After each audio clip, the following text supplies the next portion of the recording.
on est près des enfants, on va parler d'un sujet qui est, il concerne surtout les femmes, bien sûr, je vais vous le dire, parce que on va voir, mais même les hommes aussi. Hein. Donc, la Gemara dans Megillah nous dit, la page 31, que le prophète Ezra nous a institué, c'est grâce à lui qu'on a retrouvé l'écriture ashurite, l'écriture carrée du Sefer Torah. Ça veut dire les enfants, avant Ezra, il n'y avait que le Sefer Torah qui était au Beth Amikdash, qui était écrit en majuscule.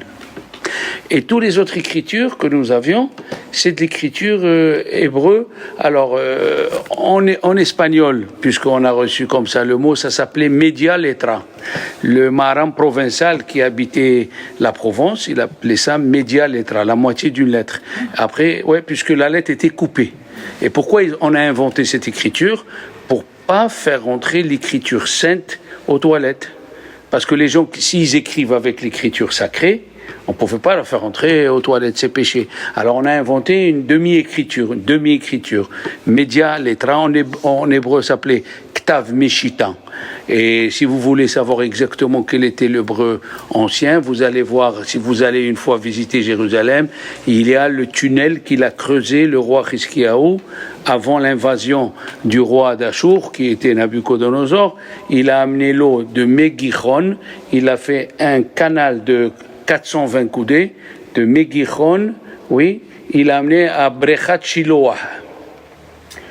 Et au milieu de ce canal qui est creusé dans la roche, il y a écrit 3 Pesukim en hébreu ancien, il y a 2700 ans. Et les mêmes phrases, les 3 phrases qui sont écrites, ils sont ramenés dans le livre Chronique, le livre des Chroniques, où il y a écrit la même chose que les terrassiers ont creusé, ils se sont rencontrés. Oui, avant on étudiait l'écriture comme celle-là, ashurite, que vous voyez là, en haut, c'est l'écriture ashurite, elle était utilisée que dans le Beth Amikdash. Il est venu Ezra et il l'a mis à tout le monde. L'écriture ashurite, tout le monde, comme Modim. Vous voyez Modim, ça c'est l'écriture du Sefer Torah. Tout le monde peut écrire un Sefer Torah comme ça. Les Tefillin et les Mezuzot, c'est sûr, ils étaient écrits comme ça. Et sachez que chaque lettre, elle a peut-être 60 détails. Vous ne voyez pas les lettres comme ça. Moi, j'ai eu le diplôme de scribe. Je suis en train de faire révision. C'est les détails, ils sont innombrables. Dans chaque lettre, si un il touche l'autre, ou les tagim, bon, c'est pas le moment de parler de ça. En tout cas, Ezra Sofer a institué quel paracha on lit avant chaque fête. Et alors, il nous a institué que nous lisons les 98 malédictions de la paracha qui va venir. Ve'aya kitavo. Hein? Les malédictions qui vont venir.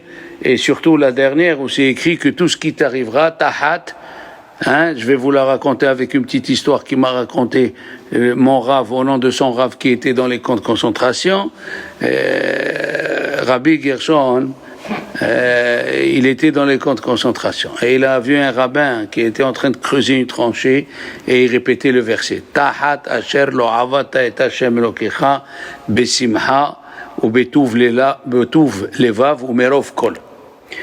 Tout ça, c'est arrivé parce que tu n'as pas servi Dieu dans la joie et avec tout ce que Dieu t'a donné. Hein? On se cherche des poux, alors que nous avons tout. Hein? On a tout ce qu'il faut. Tu as une maison, tu as où dormir, tu as une carte bleue, tu peux t'acheter ce que tu veux, tu as un gentil mari, tu as ça. Et on se cherche, on a des soucis. Ah ouais, ça va pas à la maison. Pourquoi ça va pas? Et j'ai raté le rendez-vous pour les ongles, tu comprends? C'est un problème, là. Comment je vais sortir sans avoir fait les ongles? Ah ouais, et demain j'ai rendez-vous pour le brushing, tu comprends? Je fais pas le brushing, comment? Les soucis de zéro souci. Et voilà, tahat asher lo avata et Hashem elokecha besimha, dans la joie, merov kol, et tu avais tout ce qu'il faut. Oui, comme ça c'est écrit dans la dernière. Rabbi Gershom, il a assisté à ça.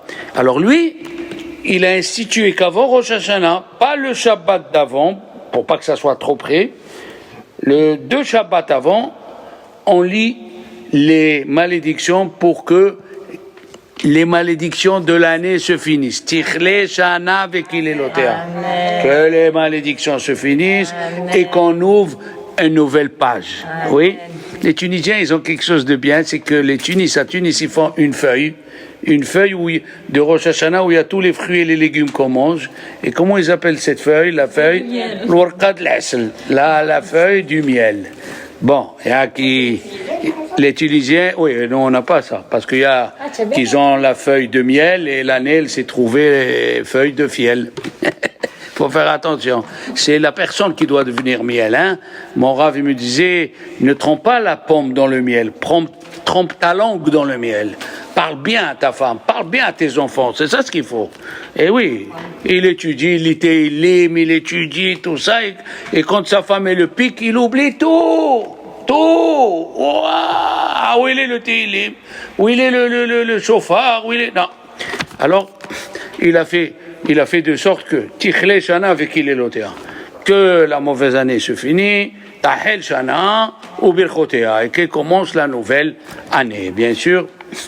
Et chaque année, vous savez que le mois de la Teshuvah, il est sous, pour ceux qui veulent un peu de Chassidut, il est sous la séphira de la Bina. La Teshuvah, elle fait partie de la séphira de la Bina. Il y a 10 séphirot, ouais. Les séphirot, c'est le moyen par où Dieu se manifeste sur la terre. D'accord? Et si on n'est pas bien, il y a un déséquilibre entre les séphirot. Chaque séphira, elle a un peu des autres séphirot. Oui, on a déjà vu ça, que chacun, il a un peu... la séphira, elle a des autres séphirot. Si tu vois que tu es trop nerveux, trop impulsif, c'est que tu as la séphira qui est du djinn, la séphira qui représente la rigueur, elle dépasse les autres séphirotes, il faut mettre l'équilibre. Je vous donne un exemple, par exemple, la Gemara elle dit, celui qui voit que sa parnassa, elle n'est pas beaucoup, un pauvre, il va devenir pauvre, qu'est-ce qu'elle dit la Gemara? Contre la logique, qui donne le reste de son argent aux autres pauvres. Alors, qu'est-ce que vous en pensez? Quelqu'un a une explication? C'est contradictoire. C'est contradictoire, mais selon ce que je viens de dire, s'il est pauvre, il a plus de rigueur, il y a beaucoup de rigueur sur lui. Pour enlever la rigueur, il faut qu'il fasse le chesed. Faut qu'il donne. En donnant, il attire sur lui la séphira du chesed. C'est ça, c'est extraordinaire. D'ailleurs, je vais vous poser une question, vous allez voir le cours, quand j'ai fait Shabbat, le cours, une cruche. Hein, je passe à la cruche. Hein? Une cruche en elle-même. Elle peut être très belle, elle peut être bien dessinée, ça peut être Rembrandt qui l'a fait. Mais une cruche en elle-même, elle ne sert qu'à verser de l'eau. Une cruche n'est cruche que si on verse de l'eau avec. Si on ne verse pas de l'eau avec, il ne sert à rien d'avoir une cruche. Et tout ce que Dieu a créé, je vais vous montrer depuis la création, tout ce que Dieu a créé, il est dans ce sens. Vous savez qu'à Rosh Hashanah, il y a Dina Kashia et Dina Rafia. Il y a la rigueur très sévère et la rigueur moins sévère. C'est quoi ça? Tout ça, je vais vous le montrer en image. Il y avait un monsieur, il était dans la ville de Brisk. Et chaque fois à la sortie de Kippour, il allait chez le Rav de Brisk parce qu'il avait une fille handicapée. Il avait une fille handicapée, il fallait s'occuper d'elle matin, midi et soir. Et à la fin de Kippour, il allait chez le Rav de Brisk, il lui faisait une beracha, et il chantait avec lui une petite chanson pour l'encourager pour l'année qui va venir. Une année, il n'est pas venu à la sortie de Kippour. Le Rav de Brisk, il a dit à son fils, va me le chercher, c'est pas normal. Il est parti la chercher, chaque année il vient, ça fait 25 ans, alors il est venu, il lui a dit, pourquoi tu n'es pas venu? Il lui a dit, non, Rav, ça y est, j'ai plus besoin de bracha. Il lui a dit, pourquoi? Il lui a dit, je vais mourir cette année. Qui c'est qui t'a dit que tu vas mourir? Il a dit, ma fille, elle est morte. Il a dit, quelle relation tu as fait? Il a dit, c'est très simple. Les gens croyaient que c'est moi qui m'occupais de ma fille. C'est ma fille qui me donnait la vie. Tant qu'elle était là, elle, Dieu, il me laissait. Maintenant qu'il a pris, je sais que je ne vais pas rester longtemps. Non, ne dis pas ça, hein. Il est bon un mois après. Ça veut dire quoi, hein? Ça veut dire on est né pour les autres. On doit servir pour les autres. Le jour de Rosh Hashanah, on est jugé 2 fois. Le premier jour, il s'appelle Dina Kasha. Ça veut dire individuellement. Si on prend chacun individuellement, impossible. Le roi David, il a dit Ve'al tavi ve'mishpat et abdecha. Ne m'amène pas à me juger, c'est pas possible. Quelqu'un qui te donne la vie, tu peux trouver une excuse. Il n'y a aucune excuse. Quelqu'un qui te donne la vie, il n'y a aucune excuse. Tu ne peux pas dire j'ai oublié, j'ai ça. C'est pour ça que le deuil des parents, il est 1 an. Si la mère ou le père il meurt, c'est 1 an. Pourquoi? Et t'as donné la vie. Tu respires. Quand le matin tu dors, quand tu rigoles, et quand tu es en train d'accoucher, tu donnes un bébé, c'est ta mère et ton père qui te l'ont donné. Donc quand ils disparaissent, il faut 1 an de deuil. Individuellement, on ne peut pas s'en sortir. Le roi David, il a dit Kilo itzdak lefanecha kol hayy. Aucun être vivant. Quand je te dis pourquoi tu n'es pas venu à la Sina ce matin, tu comprends, le temps, le machin, ça c'est pour nous. Moi je te comprends. On est des êtres humains. Mais pour Dieu, il n'y a pas d'excuse. J'ai donné un exemple à un homme et depuis il vient à la tfila. Je ne sais pas comment ça l'a piqué. Je lui ai dit s'il fallait aller tous les matins à la Timon à 4 heures du matin chercher un médicament pour ton fils. Et sa vie tient à ce médicament. Et il ne peut pas te donner une boîte. Ça se fabrique. Il faut la fabriquer juste avant 4 heures du matin. Tu serais allé ou tu ne serais pas allé? Tu serais 2 heures avant pour pas qu'il rate. Je dis, Dieu il nous donne la vie. Mahazir neshamot livgarim metim. Celui qui redonne l'âme à des cadavres.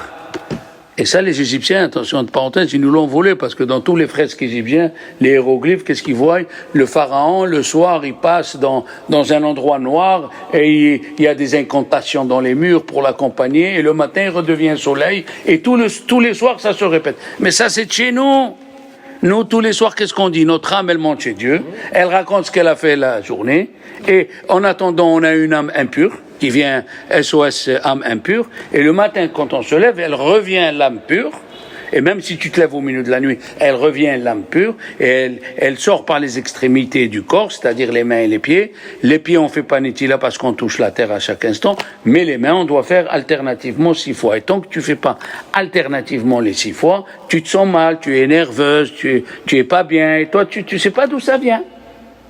Ils nous l'ont volé, que toute leur préparation, c'est quoi leur préparation? Tu vois les hiéroglyphes, tu vois, qu'est-ce qui te montre?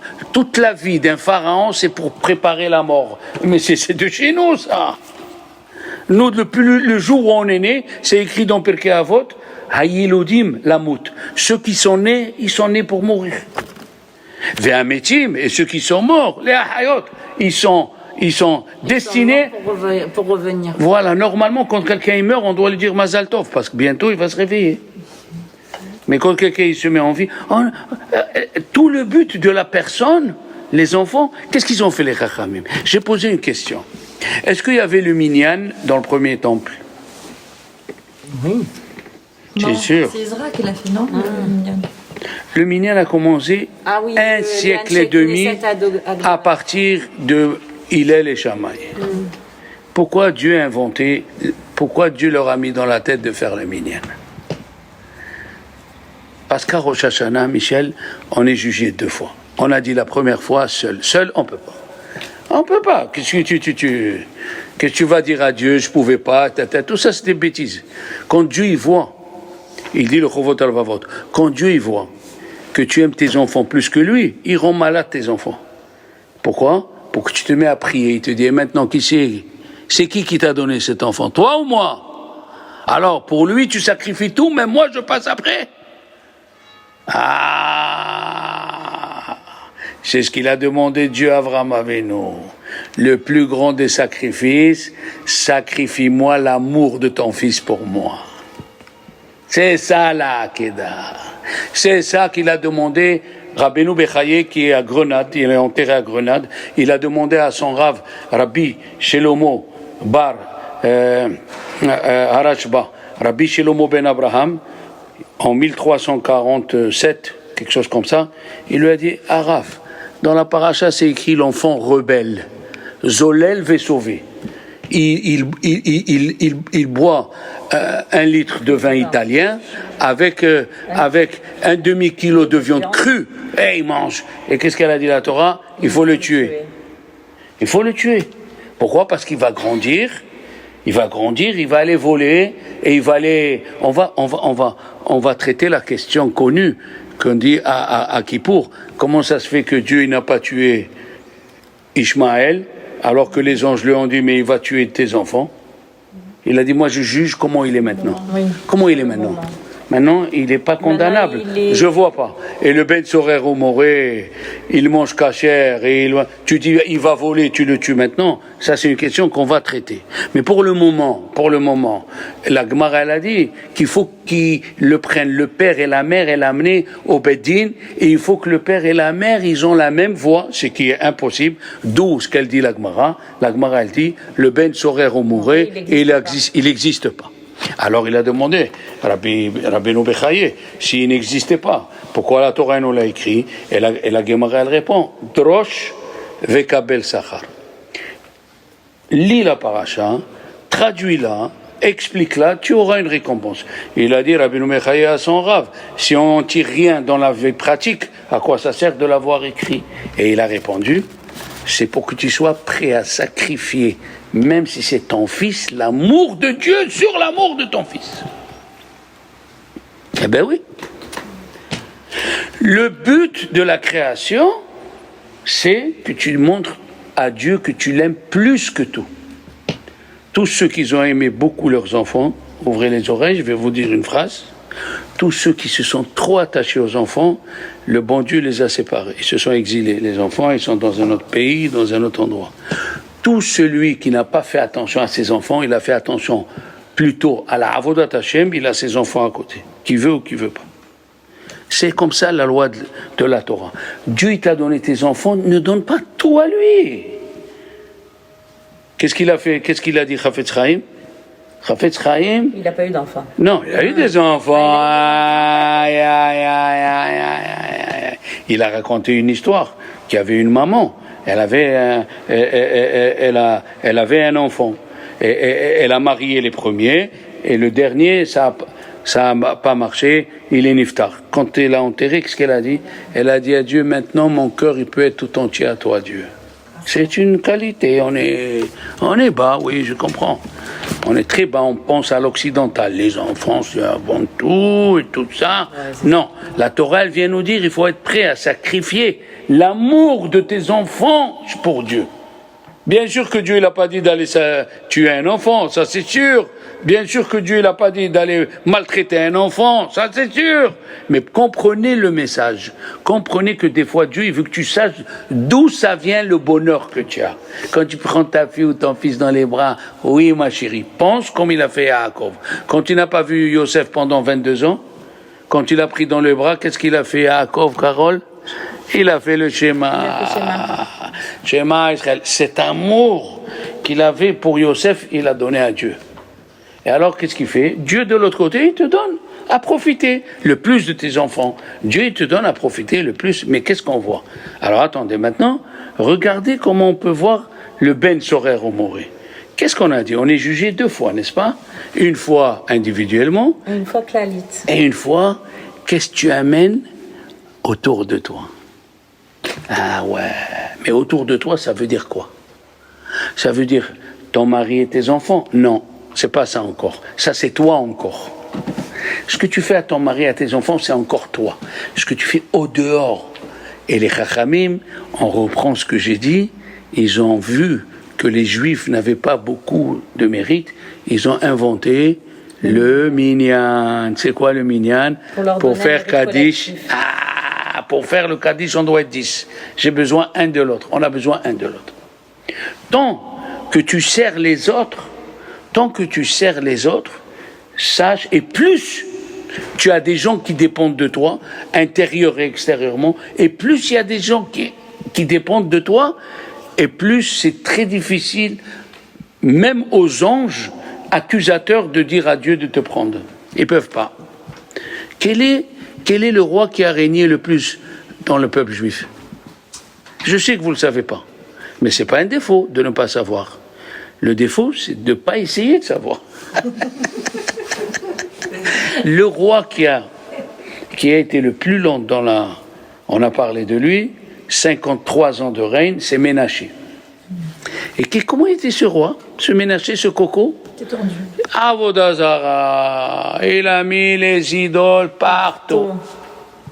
La question, elle est, les anges, ils ont dit à Dieu, regarde, il fait les idoles, tue-le. Il a dit, je peux pas. Regardez en bas de l'autel. En bas de l'autel, qu'est-ce qu'il a fait, Ménaché? Il a fait un hôtel et un restaurant gratuit à tous les juifs qui viennent. Vous vous rendez compte? Les juifs qui montaient pour faire la fête, ou les juifs qui étaient de passage, ils n'avaient pas de quoi manger. On connaissait Ménaché, l'hôtel de Ménaché. 52 ans, Dieu il s'est retenu de détruire le temple parce qu'il servait encore aux autres. Et c'est ça le but de la création. Pourquoi Dieu n'a pas fait de sorte? On achète une plante, hein? On achète une eau spéciale, on le fait grandir, et le bébé il pousse là-bas. Pourquoi il faut se marier? Ouais, les bébés naissent dans les choux. Dans les choux. Dans les oui. Ah. Oui, qu'est-ce qu'il y a? Pourquoi il faut passer par le mariage? Parce que le but de la création, c'est de donner. Tu donnes à ta femme elle te donne. Qu'est-ce qui fait Dieu de cet amour? Il vous donne quelque chose, vous allez tous les deux donner. Mais ça ne suffit pas, c'est juste pour nous habituer à donner. Hein? Et alors, après que tu t'es habitué à donner à ton mari, à tes enfants, alors le bon Dieu il te dit maintenant, allez, saute le pas, commence à donner aux autres. Vous savez que nous lisons la paracha la paracha qui vient à Sukkot, ouais. La paracha qui vient à Sukkot, c'est la paracha où on parle, au milieu de la paracha, il y a une chose extraordinaire. La Torah, elle dit, tu monteras, tu feras, et au milieu, c'est écrit, et tu donneras la PA. Vous savez ce que c'est la PA? C'est à la fin. Le coin du champ. Voilà, encore on retrouve le mot donner. Tu as un champ. Eh bien, une partie au Kohen, une partie au Lévi, une partie aux pauvres. Ah bon? D'accord, peut-être je vais changer, je vais amener des animaux. Ah, tu as des animaux? Pareil. Le premier, au Kohen. Et toi? Tu attends un bébé, et comment il se passe la première grossesse? Venez, viens toucher chérie, viens. La famille entière, elle sait d'où il touche le bébé, d'où il m'a, à gauche, à droite, tout le monde, tu attends là, et le premier bébé, dès qu'il naît, il vient le coin et te dit, c'est pas à toi, il est à moi. Quoi? Dans les animaux, c'est pas à toi. Dans le champ, c'est pas à toi. Dans les enfants, c'est pas à toi. Pourquoi? Pour que tu saches que tu es là pour les autres. Vous savez que si un non-juif, il veut sacrifier, il veut donner un korban au Beth Amikdash, il prononce n'importe quel nom qu'il veut, il sera holocauste. Je répète, dans le Beth Amikdash, on a plusieurs sortes de korbanot. On a hatat, expiatoire, hacham, délictif, shelamim, rémunératoire, pour dire merci à Dieu, Ola, holocauste. Tout ce qu'un goy, il sort de sa bouche et il amène korban à Dieu, c'est holocauste. Et un juif, s'il veut amener hatat ou shelamim, qu'est-ce qui se passe? Je vous fais l'image. Il y a un monsieur qui a fauté. Donc, il a économisé pour acheter un bœuf ou pour acheter un agneau.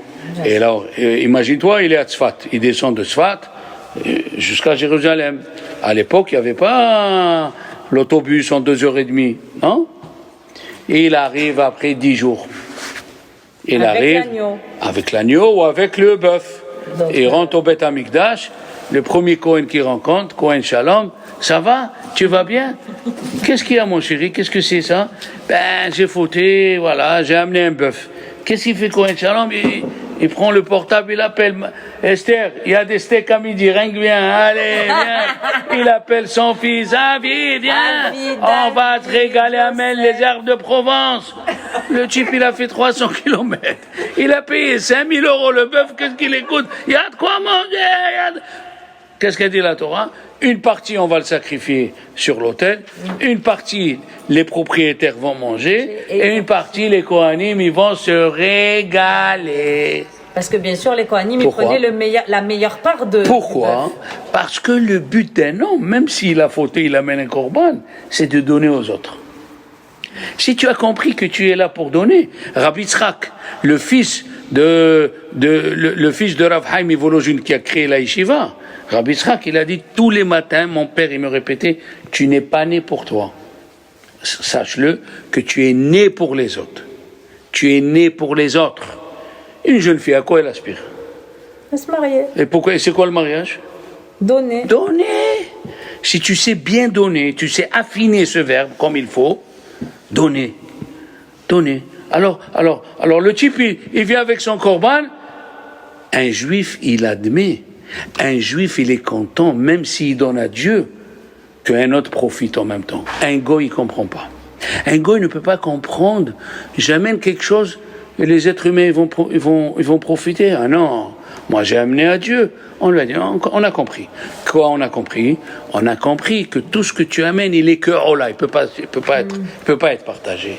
Il peut pas être partagé. Un juif, il sait partager. Un juif, la Gemara elle dit, il sait donner et il ne regrette pas quand il a donné. Combien de fois la Gemara elle a dit, un monsieur il a donné pour que un malade guérit et il n'a pas guéri. Ben il ne regrette pas. Il ne regrette pas d'avoir. On a parlé que le Satan il est là derrière nous pour nous faire regretter ce qu'on fait. Oui, il veut qu'on regrette. Des fois, tu viens à un cours, tu dis j'ai rien appris, pourquoi j'ai perdu mon temps? C'est faux. Chaque cours, il a un message si tu comprends bien. Si tu comprends bien. Donc, le Ben Sorero Mouré, qu'est-ce qu'elle dit la Gemara au sujet de quelqu'un qui se nourrit des cartes? Vous savez, c'est les cartes, les jeux. Il a son salaire grâce aux jeux. Il joue toute la journée, il ne peut pas venir témoigner au Bédin. Ah! Et pourtant, il gagne son salaire. La Gemara elle dit, il n'amène rien du bien à son entourage. Quand tu travailles, prenons un grand professeur, mais alors celui qui a créé Ariane 6. Ah, alors là, s'il n'a pas le cordonnier, il marchera pieds nus. Il a la tête pour construire une fusée, mais il n'a pas le temps pour se faire une paire de chaussures. S'il n'a pas le pressing, il n'a pas d'habit. alors même que tu payes le cordonnier, même que tu payes le pressing, mais il sert à quelque chose, tant que tu es, ce qu'elle dit la Gemara, mais il chevauche l'olam. C'est quoi il chevauche l'olam? Tu fais partie des gens qui amènent des choses aux autres. L'argent, c'est pas le principal quand tu as un salaire. L'argent, c'est un moyen pour vivre. Mais le but, et qu'est-ce que tu amènes aux autres? Il y avait un pharmacien dans la ville de Saint-Pétersbourg.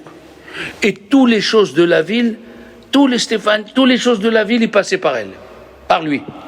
Et une fois, ils lui ont dit comment? Pourquoi on passe pas par le rabbin et la communauté? Il a dit, moi, une fois, il est venu Chafetz Chaim me voir. Il est venu me voir à mon officine. Il m'a dit, tu sais, tu fais une grande mitzvah, tu sauves des gens de la mort, tu leur donnes les antibiotiques et tout. Et le monsieur lui dit, mais Arav, on me paye. Il a dit, c'est là où tu n'as pas compris. Si tu ajoutes cette pensée de dire, je remercie Dieu de pouvoir aider quelqu'un à le sauver qui tousse moins, qui n'a pas de fièvre, si tu ajoutes cette pensée à ton métier devient les Shem Shamaï. Quelqu'un, il vient, tu es dentiste, il a mal. Et tu penses à Hachem, merci de m'avoir donné les moyens de le soulager. Ah, tu es prof de maths. Deux font 4, qu'est-ce qu'on s'en fiche? Non, tu dis à Hachem, donne-moi les moyens de l'aider à affronter sa vie pour qu'il comprenne les maths, c'est de la logique et tout ça. Chaque métier, la musique, mais le Baal Shem Tov, il a dit, le monde sans musique ne peut pas exister. Si quelqu'un veut se marier sans musique, on n'a pas le droit de lui faire le mariage. La musique fait partie, Quand on était petit, il est venu un prof de musique chez nous à la Yeshiva, je te dis pas. On était des éclatés à 17 ans, on pensait rien qu'à Olam Haba, on s'habillait, tu as compris. On était rien que... Alors, deux chemises, quand la cavote, elle se rappelle de tout. Et il est venu le prof pour nous apprendre la musique. Un prof, un retraité, un goy très, très, très gentil. Et il nous a... Pendant un an, jusqu'à qu'on a appris. Tout doit sur terre mourir un jour. Mais la musique restera toujours. Un an pour 2 phrases. Notre tête, au milieu du cours, on sortait la Gemara, on étudiait. Les enfants, mais c'est la musique, les enfants, c'est le moment de la musique. Et l'autre, il posait les questions. On était pris dans le Talmud, dans les trucs. Pour nous faire. Alors, à la fin de l'année, il est venu son copain, un autre catholique très gentil, M. Brocance, il nous aimait beaucoup. Il a dit, alors les enfants, allez, le prof de musique, allez, ne me faites pas honte quand même. On lui a chanté, tout doit, voilà. Donc, ça veut dire, il faut que tu sers à quelque chose. Vous savez que moi, je me rappelle, dans l'administration Bush, quand tu avais le président Bush... Lequel, le premier ou le deuxième? Le premier. Il y avait des gens qui n'ont pas voté pour lui et ils étaient à la Maison-Blanche. Qu'est-ce qu'il a fait? Il ne pouvait pas les renvoyer pour pas qu'on dise... Alors, il leur a pas donné de travail. Donc, les gens sont partis d'eux-mêmes. Ils touchaient $12,000 par mois. Ils sont partis d'eux-mêmes. Pourquoi? Pour la simple raison, ils sentent qu'il ne fait rien. Ils sentent qu'il ne sert à rien. Et c'est ce qu'on appelle Nahama de Kisoufa, le pain de la honte. Le Rabbi Akiva, dans la Gemara de Sanhedrin, la Gemara nous raconte une chose extraordinaire. La Gemara nous raconte dans Sanhedrin et dans Choulin une chose extraordinaire. Il y a écrit que Rabbi Vespasien, il a dit à Rabbi Akiva, dis-moi, si le roi il a puni quelqu'un et un autre il vient, il se mêle, il a le droit? Il a dit, ah non. Ce qui fait le roi, c'est le roi. Il a dit, alors, si Dieu il a créé des juifs pauvres, pourquoi vous vous mêlez, vous, à leur donner à manger? Il a dit, oui, tu as raison,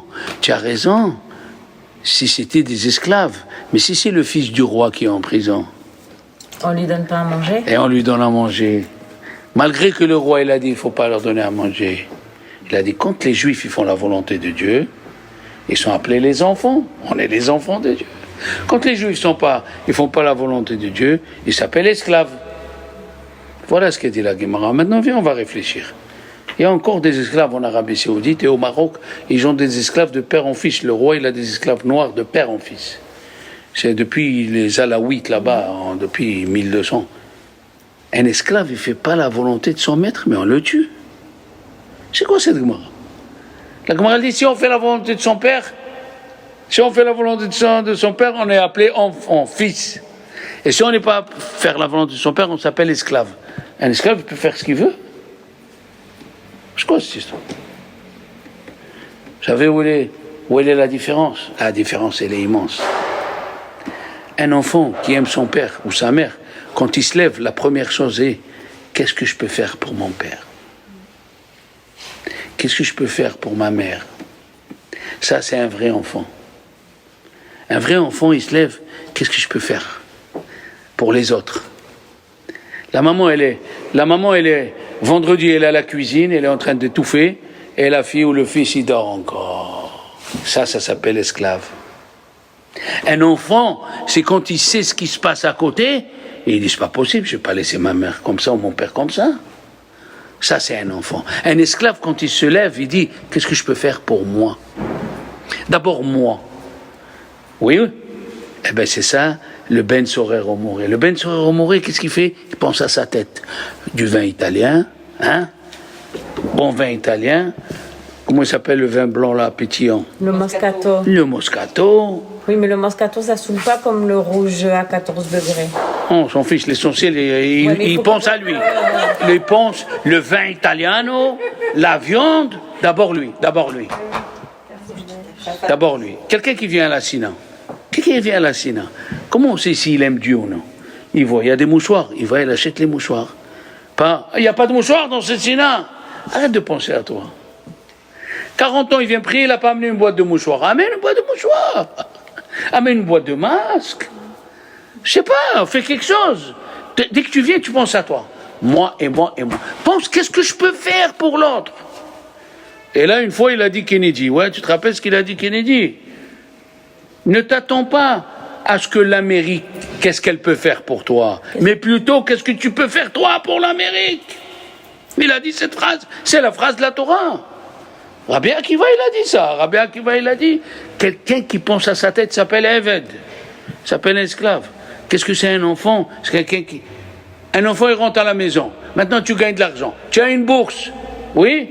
Tu vois, il manque quelque chose. Pourquoi tu attends que ta mère te donne les sous et elle te supplie, va les acheter? Pourquoi tu ne comprends pas ça de toi-même? Pourquoi? Tu vois que c'est sale. Tu prends l'aspiro. Toc, toc, toc, toc. Voilà. C'est facile. Tu facilites la vie à ta mère et ta mère, elle est heureuse de toi et quand elle prie, qu'elle se dit, mon Dieu, protège mon fils, protège ma fille. C'est ça. Rabbi Akiva, il nous enseigne que qu'est-ce que c'est le ben, qu'est-ce que c'est un enfant? C'est quelqu'un qui pense, qu'est-ce qu'il peut faire pour les autres? Comme la maman. Oui, une fois, il y a un monsieur qui était, je vous l'ai raconté, avec Rabbi Meir Hadash. Meir Hadash, il devait aller chez le docteur, Michel, et il était avec un élève. Et en allant avec la voiture, il y a une femme avec le klaxon, avec le bébé, et l'autre il a freiné, il lui a dit, tu vois pas, j'allais te tuer, toi et ton bébé. Un étudiant rabbin avec son rav. Bon, elle est passée, et le rav il dit, écoute, moi je vais réfléchir à haute voix, si tu veux écouter, ça me dérange pas. Il a dit, moi je me suis levé le matin, alors le rav il parle pour lui maintenant, je me suis levé le matin, j'ai pris la douche pour moi, je suis parti à la synagogue, j'ai prié pour moi, après j'ai pris le petit déjeuner pour moi, chocolat tartiné, boule rouge, camembert, biscotte au pain complet, bon café, pour moi. 2 cafés. Un bol. Après, un fruit, pour moi. Mais j'ai pris mon costume, je suis m'habillé. Pour moi. Tu es venu me chercher pour m'amener chez le docteur. Pour moi. Et la pauvre, cette femme, elle s'est levée le matin, elle a 5 ou 6 enfants. La première chose qui s'est levée, elle a commencé à préparer le petit déjeuner aux enfants. Après, elle leur a fait un sandwich. Parce que l'enfant, en Israël, il reste du matin jusqu'au soir. Un sandwich avec un petit goûter. Donc, les 5. Après, elle est partie, elle est partie toujours à la maison, elle a préparé le repas du soir, parce que c'est une femme qui travaille. En Israël, il faut que la femme travaille, sinon ils n'arrivent pas. Et là, elle est en train d'amener le petit à la nourrice. Depuis le matin, cette femme, à qui elle a pensé? Aux autres. Et moi, je pense qu'à moi. Alors l'élève, il a compris. L'élève, il a compris qu'il a mal fait de klaxonner, de crier. Alors que tu penses qu'à toi. La Gemara, elle nous dit dans Choulin, écoutez bien. Rabbi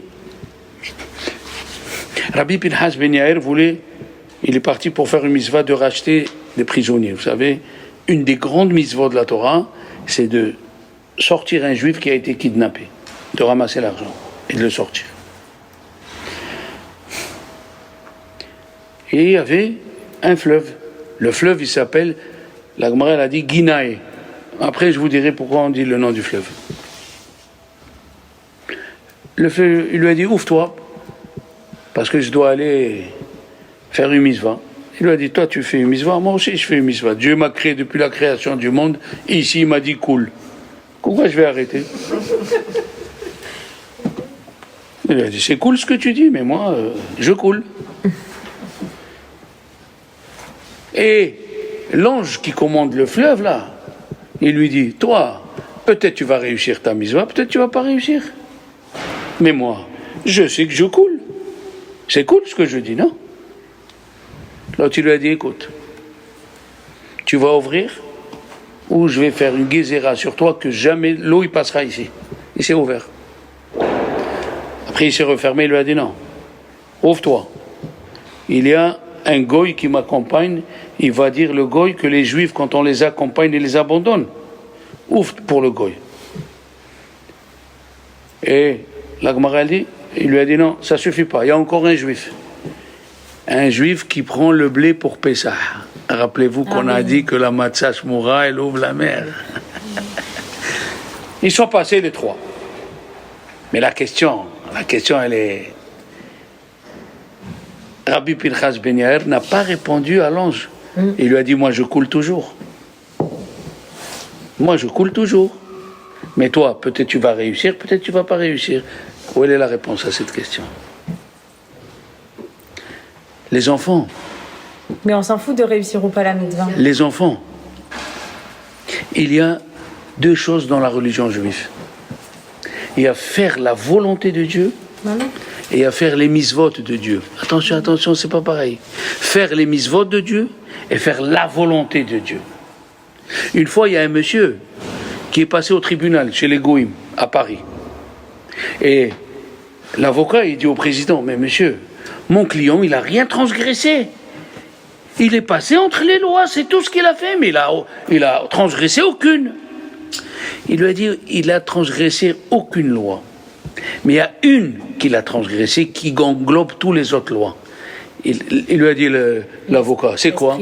Il a dit, il a transgressé l'esprit de la Constitution. Les lois de la Constitution ont été fabriquées pour vivre de cette façon. Lui, il a contourné les lois. Il a transgressé aucune, mais il a transgressé la principale. On a parlé de Bilam. On a parlé, c'est l'exemple type. Bilam, Dieu ne voulait pas qu'il aille pour maudire les enfants d'Israël. Et à la fin, Bilam, il a forcé Dieu. Mais qu'est-ce qu'il lui a fait Dieu? Il lui a enlevé le libre arbitre et au lieu de sortir des malédictions de sa bouche, il a sorti les pénaux. Alors lui, il a fait ce que Dieu a dit, il est parti. Mais lui, qu'est-ce qu'il voulait à l'intérieur de sa tête? Il voulait les maudire. Donc c'est un monsieur qui a cru faire les mitzvot de Dieu, mais la volonté de Dieu, il n'a pas fait. Il n'a pas fait. C'est ça la réponse. La réponse, elle est. C'est ce qu'il a dit. Rabbi Pinchas Ben Yair, il a dit au monsieur, à l'ange, il lui a dit, moi je fais la volonté de Dieu. Est-ce que je vais réussir ou pas? Ça dépend de Dieu. Mais moi je fais sa volonté. Alors que toi, tu n'as pas été créé pour faire la volonté de Dieu. Toi, tu as été créé un moyen pour moi. Tout le monde a été créé pour l'homme. Quand tu vois que tu as besoin de quelque chose, le bon Dieu, il te met à côté un pressing, il te met à côté un supermarché. Et même quand tu n'as plus le temps, tu appelles et on te livre à la maison. Pourquoi? Pour que tu te consacres plus à l'étude de la Torah. Pour que tu te consacres plus à donner aux autres et aux autres et aux autres. Si on a compris ça, le but de Rabbi Akiva, de Rabbi Pinchas Ben Yair, le but du fils Zolel Vesové, il donne un mauvais exemple. Un mauvais exemple, c'est pire que toute chose. Un bon exemple, je vous avais raconté que quelqu'un qui fait Birkat Hamazon à haute voix, oui, après un mois, tout le monde fera Birkat Hamazon. Ben, je l'ai vu ce Shabbat. J'ai été invité chez mon fils. Pourquoi? Parce que mon petit-fils, qui a 8 ans et demi, il a lu la Haftara. Mazal Tov. Il a eu la Haftara. Mon fils, il a fait l'apéro. Très bien. Quand je suis rentré à la maison, ma belle-fille me dit, vous savez qui sait faire la Haftara? Les autres frères et sœurs. Je dis, non. J'ai dit, le petit, il a 4 ans et demi, Ruben, il a chanté. La fille Elona, il a chanté. Voilà quand quelqu'un, il fait quelque chose pour les autres, obligatoire, ça influence les autres. De savoir que tu es venu au cours, que tu fais ça tous les dimanches, ça met dans la tête à ton entourage. Pourquoi moi je ne vais pas au cours? Qu'est-ce qu'il y a dans ce cours? Qu'est-ce qu'on apprend au cours? Les Chachamim ont dit, il vaut mieux aller dans un cours et dormir. Dormir dans le cours. L'essentiel, que tu donnes un exemple. Que tes enfants, quand ils disent à maman, où est le papa? Il est parti étudier. Comme celui qui ne voulait pas veiller le soir du Shavuot, tu te rappelles, Esther? Il est parti voir Rabbi Shlomo Zalman Auerbach, il lui a dit, malheur à toi si tu dors le soir de Shavuot, malheur à toi, va dormir à la synagogue. Que les enfants ils disent, où est le papa? C'est le soir de Shavuot, il faut veiller. Aujourd'hui, grâce à Dieu, on a des femmes qui ont veillé jusqu'à 2-3 heures. C'est que ça, le but. On est avant Rosh Hashanah. On va être jugé. Rabbi Shimon Bar Yochai, écoutez bien, il dit chaque fois que c'est écrit Vaïhi, c'est un langage de tsar, de malheur, de peine. Et c'est écrit au sujet de Rosh Hashanah, Vaïhi Hayom. Voyez, Hayom, et c'était ce jour-là, Vayavo Bene Elohim, ils sont venus les fils de Dieu pour accuser. À Rosh Hashanah, on a des accusateurs.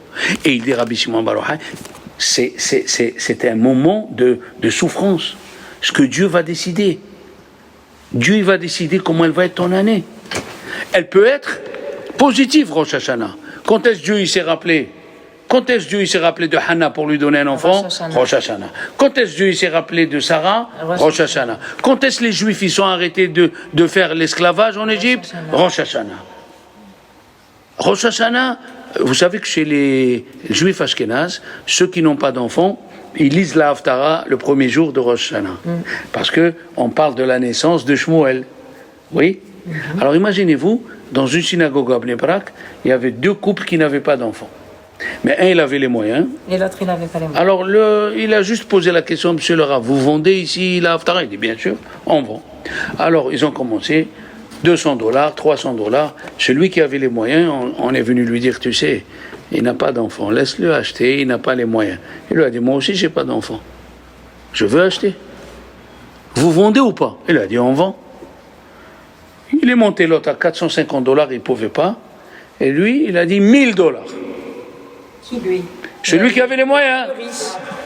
Alors le rabbin, obligé, Miché Berach, il a fait le Miché Berach. Qu'est-ce qu'il fait le monsieur? Il dit, je donne ma mitzvah et ma haftara au premier. C'est pas beau ça? Eh bien lui, il a eu un enfant et l'autre, il n'a pas eu.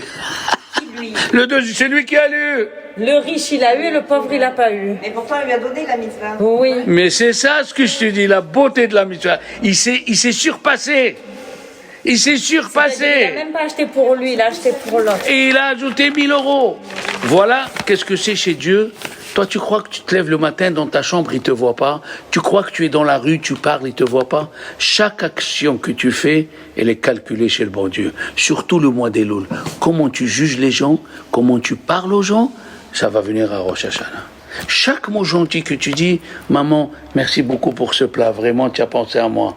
Et tu vois, elle t'a mis 10 € d'argent de poche. Tu appelles, maman, vraiment, je t'ai rien demandé, mais vraiment, tu es gentil. Papa, Toda Rabba. Des mots comme ça, la reconnaissance. D'ailleurs, on devrait passer encore 1 heure pour parler de la paracha des Bikurim. Les Bikurim, remercier Dieu à chaque instant. On fait, le matin, on lit les 11 Berachot qui m'a donné la vue. Combien des gens ils se sont levés le matin? Ils voient flou. C'est fini. Les oreilles, la bouche. Moi, je me suis levé, je vous ai raconté. Un matin, j'avais plus de salive dans la bouche. Qui c'est qui a pensé une fois ça? Plus de salive dans la bouche. Je buvais 6 litres d'eau. J'ai cru. Après, ils m'ont dit non, c'est parce que tu as trop de sucre. J'ai enlevé tout le sucre. C'est extraordinaire. Chaque chose qu'on a, il faut passer par le manque pour l'apprécier. Se lever faire une prière. Toi, tu dis, j'ai pas envie de faire la prière. Mais tu te trompes, ma chérie. C'est la prière qui veut pas de toi. La prière, elle fait de sorte que tu dors à 1 h du matin. Comme ça, le matin, reste dans ton matelas pourri. Va, allez, jusqu'à 2 h de l'après-midi. Dors, allez, comme une dafina sur la plata. Quand Dieu, il aime quelqu'un, il te fait lever. Il te met le sidor à côté. Viens, ma fille, viens, ma chérie, viens. Et tu dis, merci, mon Dieu, je vais te donner la santé. Tu vas voir. Et pourquoi on écoute les nouvelles? Ce type-là, le pauvre, il est parti jeune. Pourquoi? Tu n'as pas su remercier. Tu n'as pas su remercier. Remercie tous les matins. Remercier. Tu es en bonne santé? Tu n'as rien? Parce que si tu vas chez le docteur, leur mission, c'est de te trouver quelque chose. Tu dois te trouver. Alors, mes amis, Bezrat Hashem, j'espère que nous avons encore 2 semaines encore de profiter. On a dit la Teshuvah, elle est dans la Séphira de la Bina. Comment on écrit Bina? Bina, Bet, Yun, Nun, He. Ben Yudke. On est le fils de Dieu. Ben Yudke. On est le fils du bon Dieu. Il va te régler tous les problèmes incommensurables. Amen. Mais il suffit de s'adresser à lui. On est d'accord? Allez, bonne semaine. Après, tu as dit que c'était